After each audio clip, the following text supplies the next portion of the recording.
key to being a good leader is the same thing to being a good human leader. We look for the same qualities in leadership as our dogs do. So if you look at any presidents of companies, anyone in an authority figure, even like look at our president. He's got leadership qualities. When if you think back to our presidential debates, when our two candidates are having a violent argument, they never lose control. They'll make their point. They're not going to get up, wave their fingers in each other's faces and scream and yell. We would never follow someone like that. So if we're with our dogs yelling, screaming, and waving our fingers, why would they follow an unstable leader like that?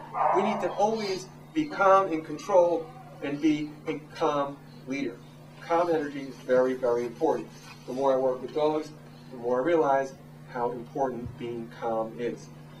Easier said than done when your dog is dragging you down the street for the third time of the day. So it takes a lot of deep breaths sometimes, a lot of patience, but it is the key to having a good working relationship with your dog. So first, calm. Everybody take a deep breath. Does that feel good? Whenever you want to have any kind of communication with your dog, I want you to do that. Before you do anything, take a deep breath. Get that nice, calm, cleansing breath. Then, okay, now we can communicate with our dog. Getting frustrated and angry is just going to show your dog, whoa, they've lost it. I better take over. So we need to show, no matter what, even in chaos, even when you're getting pulled down the street, even when they're barking all around you, if you can stay calm and address the situation, you're going to be more likely to have your dog say, okay, wow, he's still got it together, I should listen to that guy. So it's important that we have comment, because if your dog has this energy, is that familiar? If your dog has that energy, it's very easy to start getting frustrated and get sucked into that, where it's like, no, stop it, no, stop, don't do that, no, stop, and all of a sudden now you're sucked in, and now you're both, the energy in the room is building and building, and you're spinning around like a top. But the opposite can happen. Your dog is, and then you come in, nice and calm, he's still doing his thing, and you can bring him down by your calm energy. Energy is very powerful, we're all affected by it. My sister-in-law is nuts. And she comes in and she's like, oh my God, you don't understand, I just got this great picture, you don't understand, it's great. And I'm just like, oh my God, did you? That's great. I'm like, oh, why am I getting so excited? She sucked me into her energy vortex. So we can, and like, even if you go into a room and two people have like a violent argument, and as soon as you walk in, they get real quiet. But you can feel the tension and the energy that they are projecting, and you feel very uncomfortable. That's energy. It's very powerful. We can use it to affect the behavior of our dogs. I was doing one session with this little cockapoo puppy that was driving this woman nuts, and she says, I come in and her clothes are like in tatters. She's got little bags under her eyes. She's like, and I was like, what's going on? She's like, oh, I'll show you. And the dog comes running in, biting at his legs and all over, and she's going, stop. And I'm like, okay, stop the madness. And I just said, okay, sit down, relax. And I just walked in. And the dog did the same thing to me. Boom, boom, boom, boom, biting me on me and everything. All I did was very quietly just kneel down, all the way down on the ground, put my hands out. And the dog's biting my hands and biting my fingers, and I just sat down and looked at him very calmly. Within 30 seconds, the dog sat down in front of me. Now, it was a puppy, a cockapoo puppy, so it was short-lived. But doing that more often is going to have an effect on your dog's behavior. I just did a session with another dog, and all I did was tell them to be calm. It was a little 5-month-old puppy. They said that changed their world. So being calm is a cornerstone of being a good leader. Now, leadership, how many people have kids here? If you have kids, you already know what to do. You know exactly how to raise a good dog. I have twins. I have 19-month-old twins, and my wife just read, stacks of parenting books. And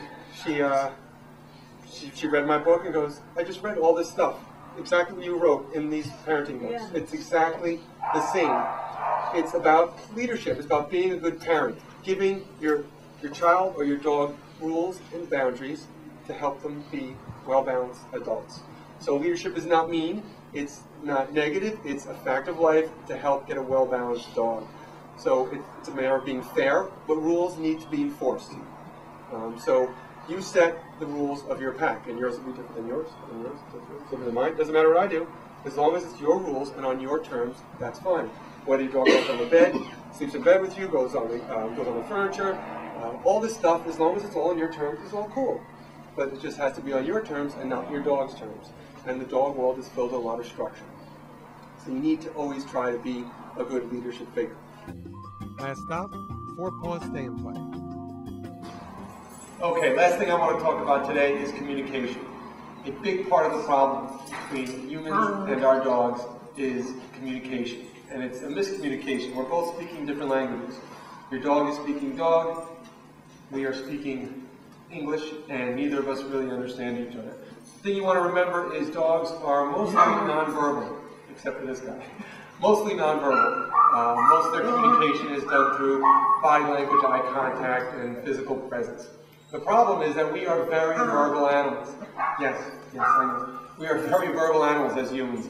We want to say something, here I am communicating to you and I'm talking. Most of these guys are ignoring me completely. Because dogs realize very quickly that, oh my God, these humans never shut up. We talk and talk, and very little of it has anything to do with them, so they tune us out. All we are is background noise. Typically, the less you speak, the more you're communicating, because they've learned to ignore us, so if we just speak, that's them ignoring us more. So the less you speak, the more you're going to communicate. Now, if you're just hanging out with your guys, with your dogs just like this, and I want to talk to them like, there's my little good boy, you're so good, oh, look, I love you so much. That's fine. I'm really not communicating anything except for my energy, and that's fine. You can chit-chat with your dogs all you want. When you really got to get your point across, though, the less communication you do verbally, the more you're going to actually get through to your dog. I think we can all try a little bit harder to live better with our dogs. These guys have abandoned their wild ways of canine life and come into the human world. And I thank them for that. So should you. But we have to do our part as well. We have to try to meet them halfway. We have to try to communicate a little better and give them the things that they need to feel happy living in our human world. Once you do that, you're going to see that the world with your dog can be so much better. And these guys have so much good to give us. Sometimes we miss it because of these day-to-day miscommunications. Thanks for spending the day with me. Hopefully you have a little better understanding of how to live together better with your furry best friend. Try not to get too discouraged if the things you see on TV don't come quite as easy for you at home. I've been working with dogs a very long time, and I can pretty much get them to do whatever I want. That's lazy. Go get it. Come on. Go get it. Go get it. Come on. Go get it. Come on. Bring it here. Come on. Come on. Come on. Oh. I'm a trained canine professional, and dogs just naturally give me more respect.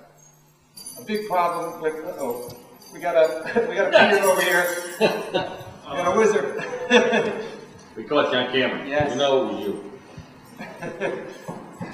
At least it wasn't on me. Who's on camera? If you're going to pee on me, at least do it on camera. I completely understand the dog's mind and know exactly what they will do in any given situation. So what does that mean? Yes, and I'm like, I just said you were nonverbal. You're not going to make it easy for me? Because I'm a strong leader, they always give me the space and dignity that I deserve. Oh, that was gross. Always keep in mind that your dog has needs that need to be taken care of each and every day. But don't forget that training is fun, and that every day with your dog is a good day. Right, guys?